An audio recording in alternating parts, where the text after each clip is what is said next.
Hi అండి, అందరికీ నమస్కారం. Welcome to hello Andhra YouTube channel.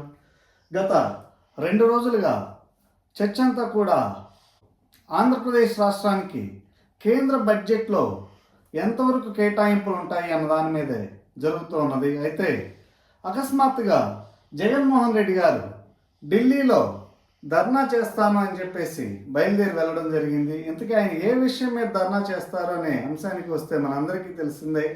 Andhra Pradesh రాష్ట్రంలో శాంతి భద్రతలకి తీవ్రమైన విఘాతం కలుగుతోంది. అదంతా కూడా దేశవ్యాప్తంగా చాటి చెప్పాలి, ప్రధానంగా రాష్ట్రపతి గారికి తెలియజెప్పాలి అని చెప్పేసి ఆయన దీక్షకి సన్నద్ధమై ఇవాళ ఢిల్లీలో దీక్ష చేయడం జరిగింది. అయితే ఆయనతో పాటు అతి కొద్ది మంది మాత్రమే ఆంధ్రప్రదేశ్ రాష్ట్రం నుండి బయలుదేరి వెళ్ళారు అని చెప్పుకోవాలి.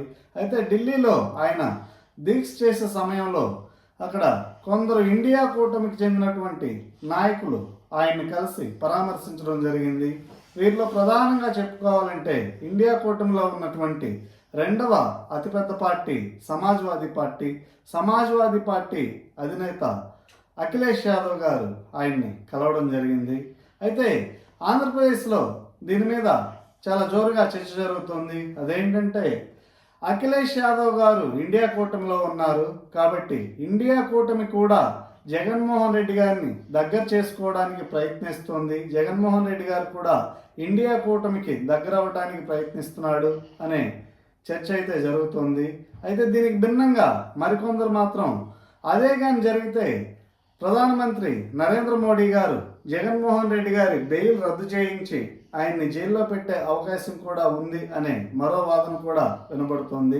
ఇవన్నీ పక్కన పెడితే అసలు ఏం జరుగుతుంది అనే విషయానికి వస్తే, ఒకవేళ నిజంగానే ఇండియా కూటమి జగన్మోహన్ రెడ్డి గారిని దగ్గర చేసుకోవాలి అనుకుంటే ఇండియా కూటమిని లీడ్ చేస్తున్నటువంటి ప్రధానమైన పార్టీ కాంగ్రెస్ పార్టీ.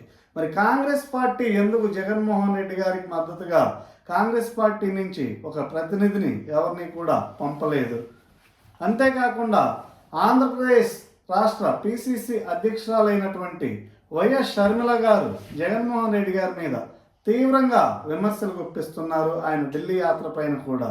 సరే, ఈ విమర్శలన్నింటికీ కూడా కాంగ్రెస్ పార్టీ ఎందుకు చెక్ పెట్టట్లేదు? ఒకవేళ కాంగ్రెస్ పార్టీ జగన్మోహన్ రెడ్డి గారిని ఇండియా కూటమికి దగ్గర చేసుకోవాలి అన్న ఆలోచన కానీ ఉండుంటే షర్మిల గారికి వైఎస్ జగన్మోహన్ రెడ్డి గారి మీద ఎలాంటి ఆరోపణలు చేయొద్దు అని చెప్పేసి ఆదేశాలు అనేవి ఇచ్చుండేవారు కదా. ఈ అంశాలన్నీ కూడా గమనిస్తుంటే ఇండియా కూటమి డబుల్ గేమ్ ఆడుతుందని చెప్పుకోవాలి.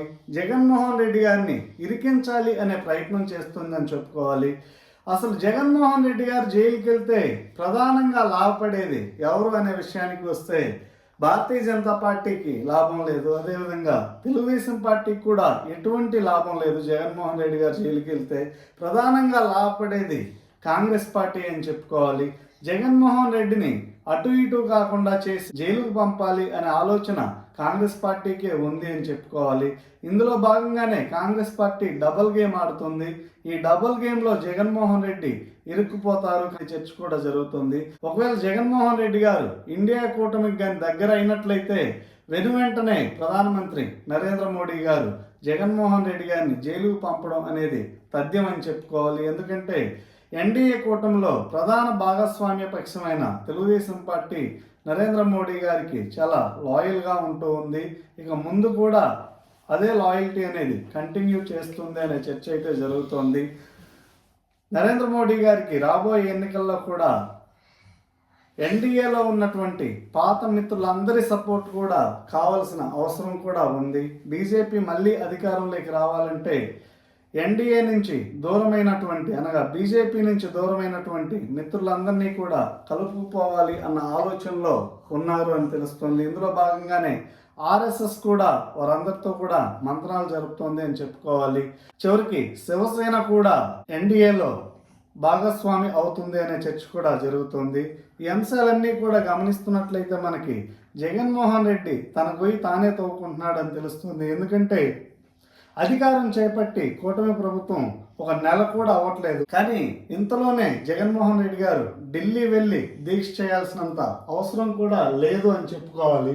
ఎవరి మీద దీక్ష చేస్తున్నారు అన్న క్లారిటీ కూడా ఆయనకు లేదు అని చెప్పుకోవాలి. ఎందుకంటే జగన్మోహన్ రెడ్డి గారు దీక్ష చేస్తుంది ఆంధ్రప్రదేశ్లో ఉన్నటువంటి కూటమి ప్రభుత్వం మీద. అంటే ఇందులో బీజేపీ భాగస్వామ్యం ఉంది, తెలుగుదేశం భాగస్వామ్యం ఉంది, జనసేన భాగస్వామ్యం ఉంది. బీజేపీ, జనసేన, టీడీపీ మూడు కలిసి గవర్నమెంట్ ఇక్కడ ఫామ్ చేశాయి. అంటే ఆయన ఢిల్లీ వెళ్ళి ధర్నా చేస్తున్నారంటే ఎవరికి వ్యతిరేకంగా చేస్తున్నట్టు? ప్రధానంగా తెలుగుదేశం పార్టీ, అదేవిధంగా అందులో భాగస్వామ్య పక్షమైన భారతీయ జనతా పార్టీ మీద కూడా. అంతేకాకుండా కేంద్రంలో ఉన్నటువంటి ఎన్డీఏలో తెలుగుదేశం పార్టీ కూడా మంత్రి పదవులు తీసుకొని అందులో కూడా అధికారం అనేది పంచుకొని ఉంది. కాబట్టి జగన్మోహన్ రెడ్డి గారు ఆంధ్రప్రదేశ్ ప్రభుత్వం మీద ఢిల్లీలో ధర్నా చేశాడు అంటే దాని అర్థం అక్కడ ఉన్నటువంటి ఎన్డీఏకి వ్యతిరేకంగా ధర్నా చేస్తున్నట్టే అని అర్థం. ఈ అంశాలన్నీ కూడా జగన్మోహన్ రెడ్డి గారు మర్చిపోయినట్టున్నారు. ఆయన ఈ విధంగా ధర్నాలు చేసి తన పోయి తానే తోకుంటున్నారు అనే చర్చ అయితే జరుగుతుంది. ఈ అంశం మీద మీ అభిప్రాయాల్ని కామెంట్స్ రూపంలో తెలియచేయండి. Thank you.